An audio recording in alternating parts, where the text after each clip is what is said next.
Well, hello guys, Stark Gaming here, and welcome to Mass Effect 2. You're wondering, why am I recording Mass Effect 2? Because it's kind of Mass Effect 2 I'm approached to done ages ago, but didn't have the chance because I was doing the main story, obviously. Today we're going to be doing what I did on the Mass Effect 1, but I didn't fully complete it. Pretty much I'm doing the Mass Effect 2 version. Well, it won't probably take long, just probably quite a lot. I could just do in probably one video or maybe two. Don't know. Remember the Mass Effect codex series I did? Yeah, bridge. Anyway, I hope you enjoyed this video. Please like and subscribe. Let's get to it. The Asari were the first species to discover the Citadel. When the Solarians arrived, it was the Asari who proposed the establishment of the Citadel Council to maintain peace throughout the galaxy. Since then, the Asari have served as the mediators and centrists of the Council. An all-female race, the Asari reproduce through a form of parthenogenesis. They can attune their nervous system to that of another individual of any gender and of any species to reproduce. This capability has led to the unseemly and inaccurate rumors about Asari promiscuity. Asari can live for over 1,000 years, passing through 3 stages of life. In the maiden stage, they wander restlessly, seeking new knowledge and experience. When the matron stage begins, they meld with interesting partners to produce their offspring. This ends when they reach the matriarch stage, where they assume the roles of leaders and counselors. The second species to join the Citadel, the Solarians, are warm-blooded amphibians with a hyperactive metabolism. Solarians think fast, talk fast, and move fast. To Solarians, other species seem sluggish and dull-witted. Unfortunately, their metabolic speed leaves them with a relatively short lifespan. Solarians over the age of 40 are a rarity. The Solarians were responsible for advancing the development of the primitive Krogan species to use as soldiers during the Rachni Wars. They were also behind the creation of the genophage bioweapon the Turians used to quell the Krogan rebellion several centuries later. Solarians are known for their observational capability and non-linear thinking. This manifests as an aptitude for research and espionage. They are constantly experimenting and inventing, and it is generally accepted that they always know more than they are letting on. Roughly 1,200 years ago, the Turians were invited to join the Citadel Council to fulfill the role of galactic peacekeepers. The Turians have the largest fleet in Citadel space, and they make up the single largest portion of the Council's military forces. As their territory and influence has spread, the Turians have come to rely on the Solarians for military intelligence and the Asari for diplomacy. Despite a somewhat colonial attitude towards the rest of the galaxy, the ruling hierarchy understands they would lose more than they would gain if the other 2 races were ever removed. Turians come from an autocratic society that values discipline and possesses a strong sense of personal and collective honor.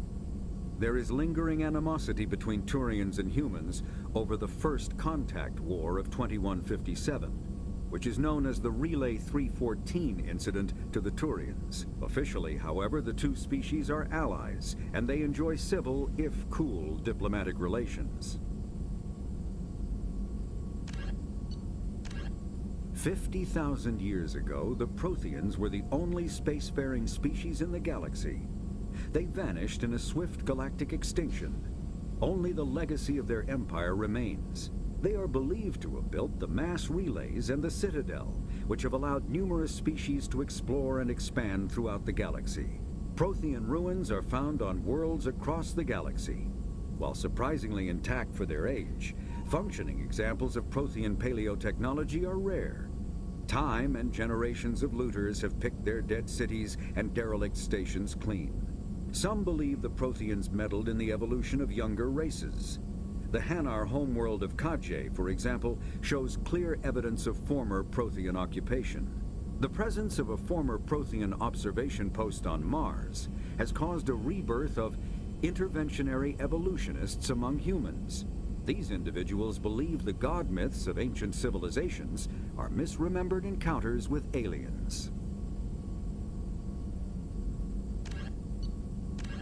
In the early 2160s, the Alliance began aggressive colonization of worlds in the Skyllian Verge.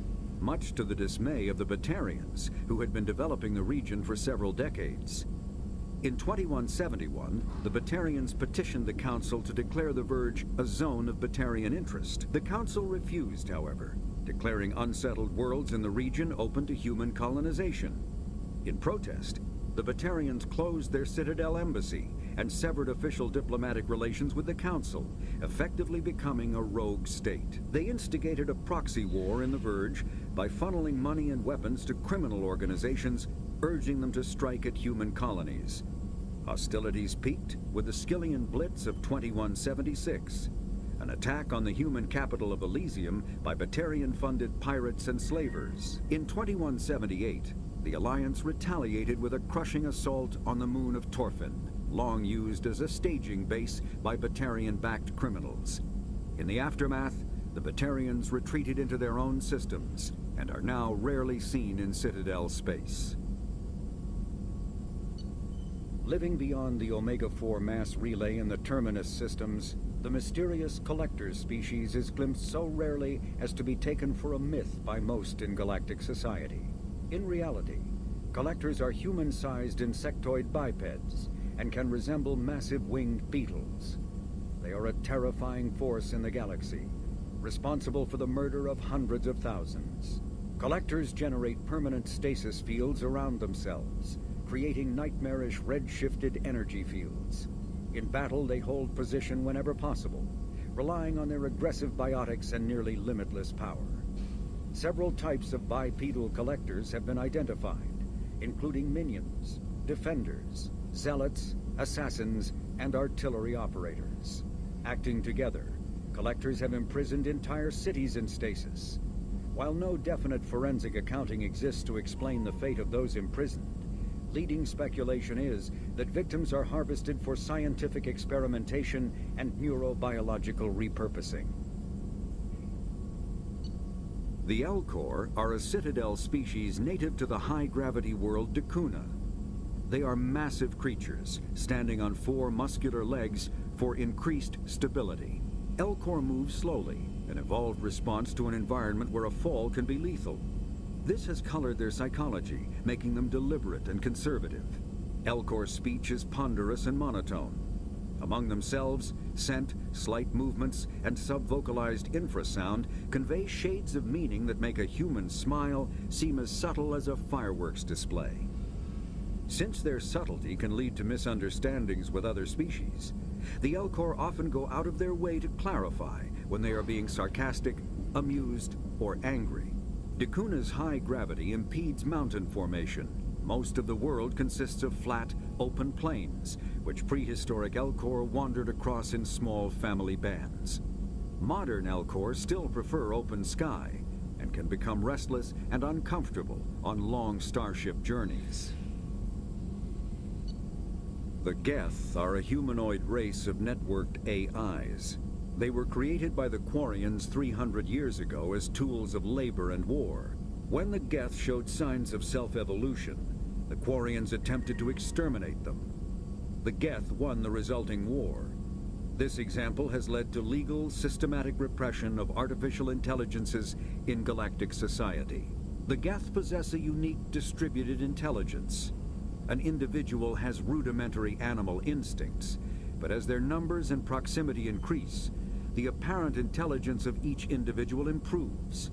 In groups, they can reason, analyze situations, and use tactics, as well as any organic race.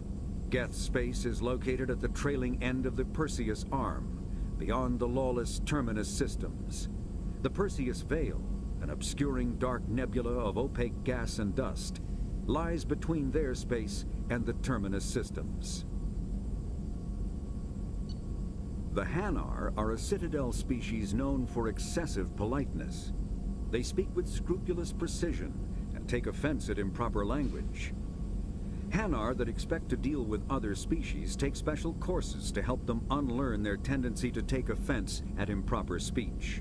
All Hanar have 2 names. The face name is known to the world. The soul name is kept for use among close friends and relations. Hanar never refer to themselves in the first person in conversation with someone they know on a face name basis. To do so is considered egotistical, so instead they refer to themselves as this one, or the impersonal it. Their homeworld, Kajay, has 90% ocean cover and orbits an energetic white star, resulting in a permanent blanket of cloud. Due to the presence of Prothean ruins on the world, many Hanar worship them, and Hanar myths often speak of an elder race that civilized them by teaching them language. The Krogan evolved in a hostile and vicious environment. Until the invention of gunpowder weapons, eaten by predators was still the #1 cause of Krogan fatalities. Afterwards, it was death by gunshot.